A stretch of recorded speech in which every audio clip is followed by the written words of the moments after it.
الله دې زمونږ او ستاسو دا زندگی په دې قران پاک منور کی. دا هغه قران عظیم الشان دی.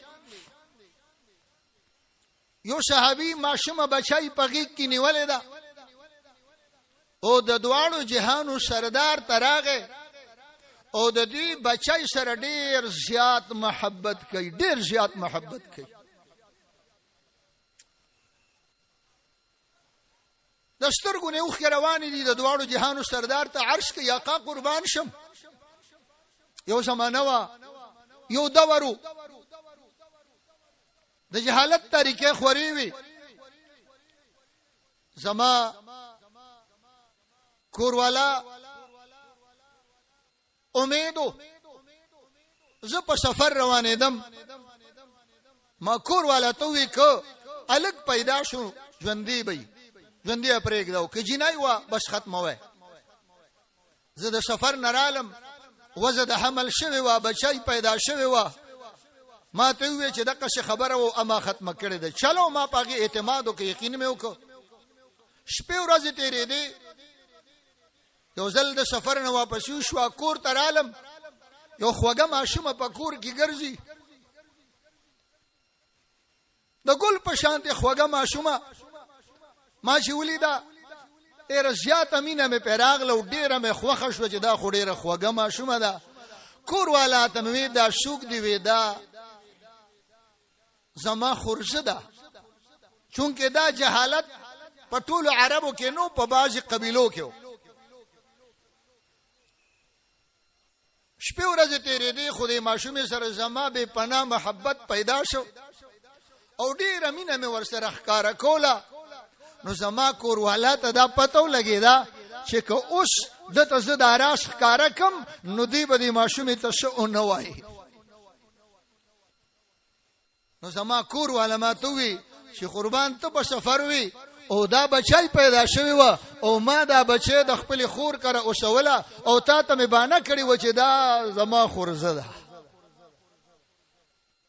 دی و یو طرف ته د بچی محبت زما په زړه کې ځای کړی و، خو بل ته زما د جاهلیت هغه حمیت را بیدار شو، هغه غیرت را بیدار شو او د مور نه مې دا خبره پټه اوساتله. 2-3 ورځې پس مې ورته وی زه دې ماشومې له چکر ورکوم.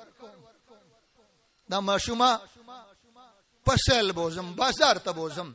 موري په دې راش پوهه نه وه، ما ته وی بوزه چکر ورکا. خوشحاله وه چې زه د پلار خو ورسره ډېره مینه ده. ما دا ماشومه بچی ځنګل ته بوتله.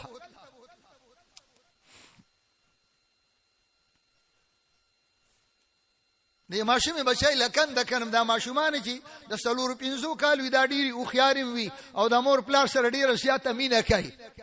نو په ما به خوره پریوته، نو دا براله او ما نه به خوره وشنډله. وی بابا خوري در باندې پریوته.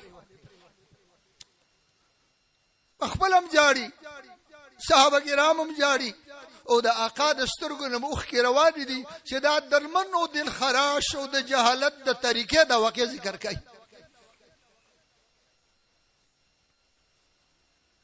وی حضرت کنده مې وکړه نشته او دا ماشومه بچی مې کنده کې ودروله او خورې اړول مې په شروع کړ. دا ماشومه بچی په ډېر ناس ما دی بابا دا ته په ما باندې څه کوې؟ ما باندې خورې مه اړوه، زما مور به ما پسې خفه شي، ما پسې به جاړي. دا ته څه کوې بابا؟ الله اکبر. حضرت هغه ماشومه بچی ما دفن کړه، خورې مې پې واړولې. د جاهلیت هغه حمیت او غیرت په ما غالبو، لیکن نن دا زما لور نه ده، دا زما وروره ده او زه د دې بچی سره ډېر زیات محبت کوم. حضرت دا ستاسو برکات دي، دا د قرآن پاک برکات دي چې نن د دغه جهالت نه مونږ الله راوښکلو او ښایسته ښکلې رڼا او هدایت پې راوستو. حضرت دا ستاسو برکات دي، دا د قرآن برکات دي. افسوس زمونږ او ستاسو په دې حالت باندې چې قرآن در سره موجود، قرآن در سره موجود، احادیث را سره موجود، د آقا ښکلې زندگی را سره موجود، لیکن د خپل جهالت نه بهر کیږو. افسوس خبره ده. قرآن د هدایت کتاب دی. زه د قرآن هدایت ته ناس، ته د قرآن هدایت ته ناس، نو بیا ولې موږ د جهالت شکار؟ بیا ولی په قران د عمل کوشش نه کوو علم کوو عمل د پاره کوو الله مونږ او تاسو په دې علم کې خیر او برکت واشي الله د پاره د هغه کلام دی چې د عربو هغه خلک چې چا په حکومت کول غختل نه غختل چې زه حکومت په دې خلکو کوم قیصر او کسرا په حکومت کول نه غختل قبایل ساتل لیکن هغه خلک جی د عالم رهنمایان شو اصحابي كالنجوم بأيهم اهتديتم لكن مونږ نن لار خطا ده الله دې زمونږ استاد په حال رحم